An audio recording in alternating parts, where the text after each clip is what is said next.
Tyler, the Creator, just dropped his new album, Chromacopia, and if there's one thing we know about Tyler, it's that he's going to level up his sound with every release. In this video, we're going to dive into what makes his sound so captivating. Those rich sounds, vintage textures, and layers upon layers upon layers. Then I'm going to be creating some samples using some of his techniques, so you can take some tips and tricks and put them into your own production. And since nobody wants to break the bank, I'm going to be including free alternatives to all the plugins I use in these samples. So Tyler's sound is a mix of jazz, soul, and funk, all mixed with his own modern twist. From early R&B records from his mum's collection. When I was 4, 5, 6, 7, and I heard Brandy's Always on My Mind, or number 8 off Faith's album, Soon As I Get Home, or Sweet Taste of Love by Jeanne. To him discovering the sound of the Neptunes and NERD. It was Easter 2002, and I heard the song Tape You from In Search Of on the radio. I was like, what the f*** is this? Is the greatest song I've ever heard. And ever since I found out who that was, I've been a stan for the Neptunes. And his love of sampling old jazz records inspired by the likes of Tribe and Q-Tip. Q-Tip is truly the Yoda of the pocket that I exist in. His inspiration has totally shaped his music. He's managed to take all of these influences and turn them into something that's both timeless and fresh. So one of the biggest things in Tyler's music is his lush, jazzy chords. He loves using rich 7th and 9th chords with an interesting twist called an inversion. Now, I'm not a keys player, but let me give you a quick and easy breakdown of this from a producer's perspective. So on the piano, we have 12 major scales, one for each note. And I want to focus on the C major scale, which is just all of the white notes. Each note has its own number. So C is 1, D is 2, E is 3, all the way up to B, which is 7. A basic chord or a triad is made up of the 1st, the 3rd, and the 5th notes in a scale. And for C major, that is C, E, and G. But what Tyler likes to do is he likes to add the 7th and the 9th notes to those chords to make them sound more rich and more lush. So for the C major 7, we just add the 7th note, and that gives us C, E, G, and B. Adding the 9th is a little trickier because we go up to the next octave, and it's just the 2nd note in that octave, so that's a D. So that will give us a C, E, G, B, and a D. Another thing he likes to do is to use inversions. So the first inversion of a C major 7 would be moving the root note, which is a C, up to the next octave. Still exactly the same notes, but the C is no longer at the bottom, but at the top of the chord. Again, for the second inversion, we move that E, so then we'd have a G, a B, a C, and an E. And likewise, you can do that with the 9th chords as well. So yeah, the best thing to do with those is just play around and see if you can find something that you like. So that we've covered the basics, let's jump into this first sample.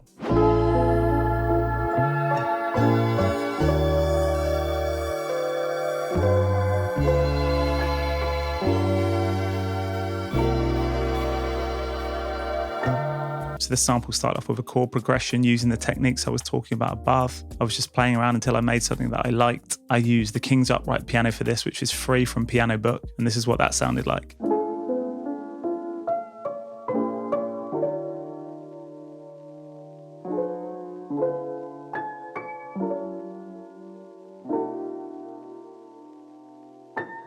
And Tyler's samples are all about layers and textures, so I just wanted to build on top of that piano. So next up, we used a Rhodes. This one's free as well. It's called Matt's Fender Rhodes, and that is also from Piano Book. Similar chords, just changed it up a little bit so it wasn't exactly the same.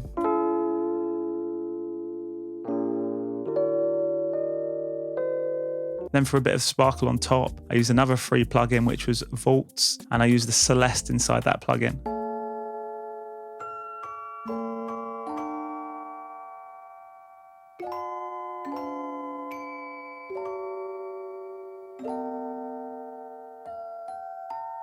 The chords are the same, but I'm just adding a little melody on top. And like I spoke about before, I'm just changing up the inversions to make it a little bit more interesting. To then beef up that main layer a little bit more, I added 2 separate choirs. First one, another free one from Piano Book called the Spell Singer. And the second one, just to add a little bit more texture, was from East West. And the final layer on top of that was the Behringer Vintage, which again is free.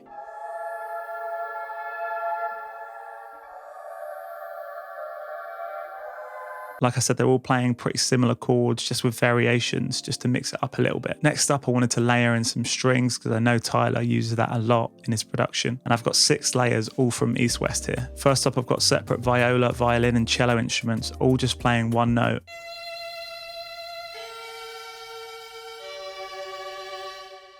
And I wanted that to kind of imitate a string trio. Then I added what I like to call 3 moment layers. a pizzicato or a plucked string, trill for a nice live interesting texture, and also a second pizzicato, which is kind of a transition from the intro into the main section of the sample. And then for the bass, I wanted that live feel, so I went to the Scarby Rickenbacker bass. Nothing fancy at all here, just supporting the chords.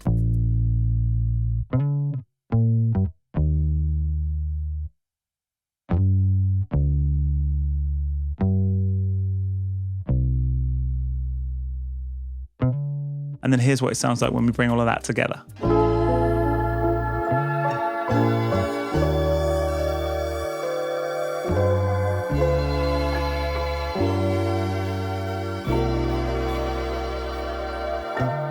So this second sample was actually taken from my free sample pack, which features full samples, one-shots, and midis, and you can download that from the link in the description.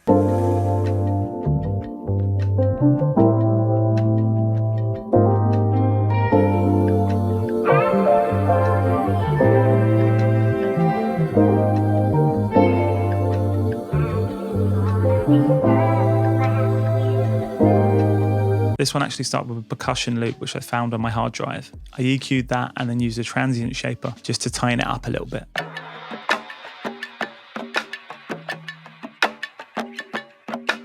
like to start with these percussion textures sometimes, just because it gives you a little bit of a groove to go off to start your sample. Then I just played around on the piano again until I had a progression that I liked. Again, I used the King's upright piano for this.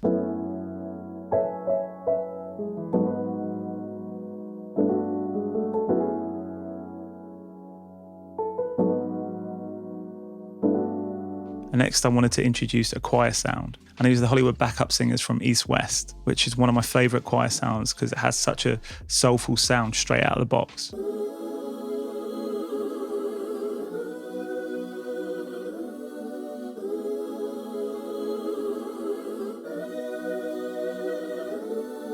I then also recorded my own vocals to back up the choir, and I recorded that 3 times, which I like to do to just thicken up the sound. So we've got one in the middle, one on the left, one on the right, and they're all singing the same thing.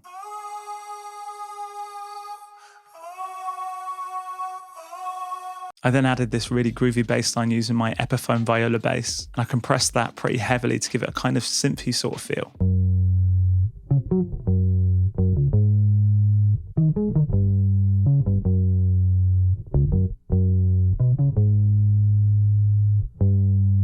Next up came a really subtle guitar line, just to add a little bit of warmth in the background. It's always nice to add a few live elements, just so it doesn't sound too robotic. To keep it interesting, I brought in a few extra moments. So there's some horn stabs from East West. And at this point, I was loving how it sounded, but it still sounded to me like there was something that was missing. And I know in a lot of Tyler's music, he likes to mess around with his voice, so I wanted to do something a little bit similar to that.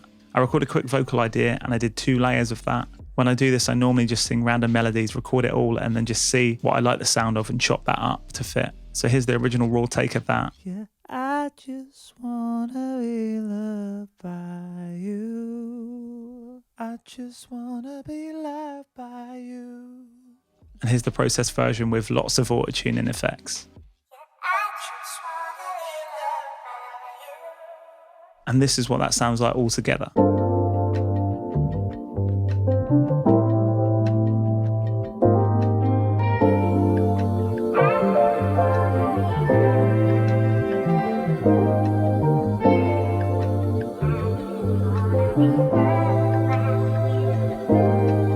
So hopefully there's a few tips and tricks that you can take into your own production. If you want a head start, like I said earlier in the video, you can grab my free sample pack from the link in the description. And I've also just started a new Discord.